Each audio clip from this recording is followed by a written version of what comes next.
Good morning, everyone. It's nearly good afternoon, isn't it?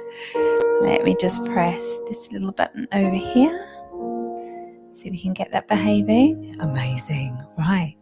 Good morning and welcome to the Pure PT and Pilates Studio.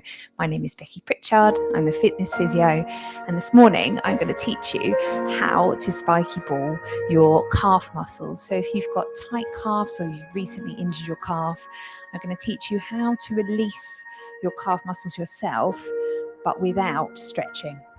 So you will need for this a floor and a spiky ball. This is a Sissel spiky ball, they're my favourite.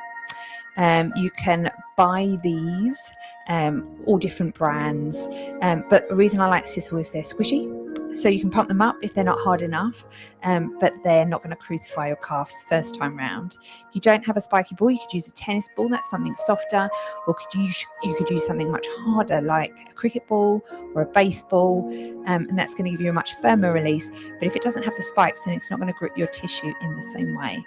So this is the first time I have streamed into 3 different platforms at once. So I'm hoping that the sound quality is okay. You can hear me, the music, and all is well. But I will check back later and see whether it's been a disaster or not.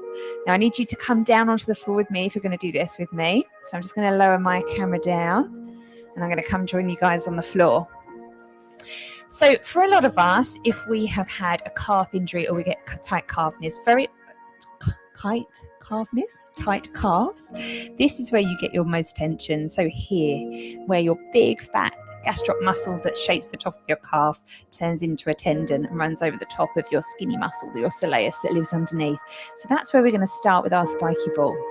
So with whatever you've got with you, sit yourself down on the floor, and that's where you're going to position the ball when you are down and with me and ready to go.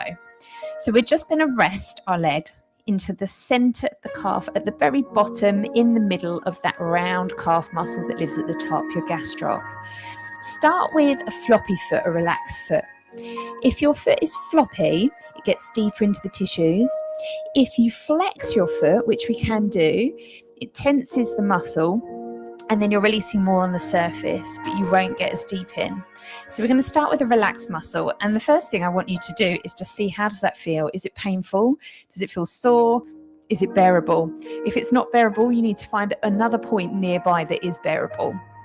So if you find a really strong point, you just wait and you breathe through it and you try and relax into it and you wait for that sensation to fade, okay? If it's not tolerable and it's just too painful and you can't release that area because it's just too acute, too uncomfortable, literally roll away from it until you find a spot that you can release. So first of all, we're going right into the center. Once that part has released, you can roll in any direction you wish. So you can start working your way up your calf towards your knee. So I'm rolling gently down until I find another spot. I don't have to go far to find something that's worth releasing. And then I just chill out there and wait and see if that will release in the same way, which it should do. If you want to, you can flex your foot, that takes it more to the surface, or you could point and flex the foot so that the ball goes from deep to onto the surface and back to deep again.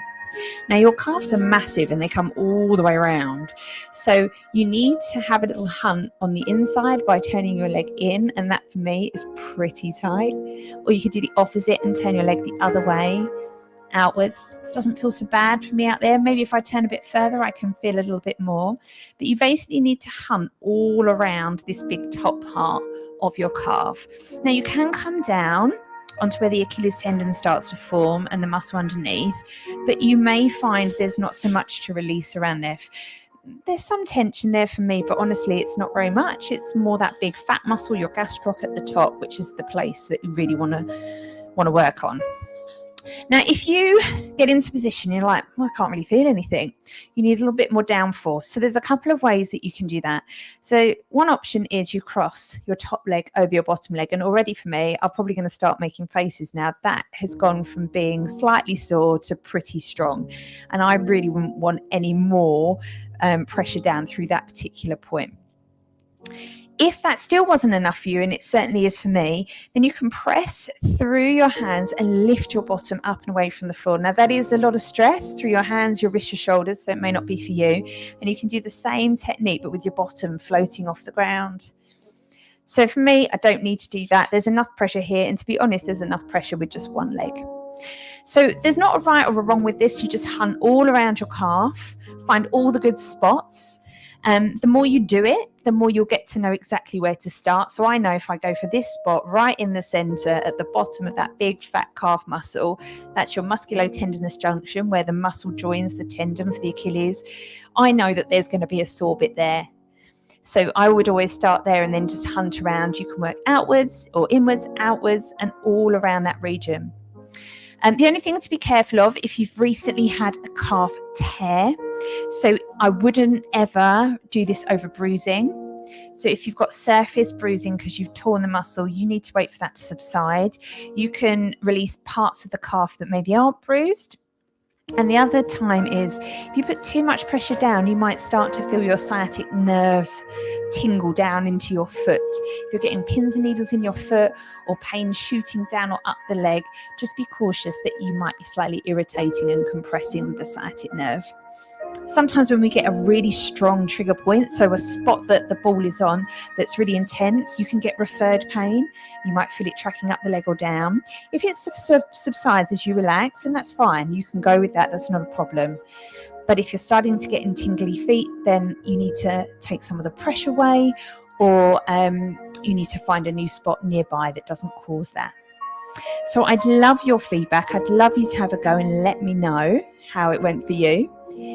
And hopefully that's helpful. Now, why would we do this and not stretch? Sometimes when we've first injured ourselves, or if we've got a very irritated sciatic nerve, stretching the calves can be quite irritable, quite irritating. This tends to get in deeper than a stretch, so you can get into the deeper layers of tissue. We're not just tensioning the tissue, we can release and relax the muscle when we can release the muscle when it's relaxed. And that gets in deeper to the muscle and gives us a more long-lasting release. So I'd love you to give it a try. I'm going to be here now Tuesday mornings like I used to be way back when, after my morning Pilates class. So throughout the coming weeks and months, you're going to see me come live and teach lots of little tips and tricks to help you with your injuries. I'm all about self-managing, so not relying on treatment, medication, medical interventions, and for you to be empowered to fix your own injuries.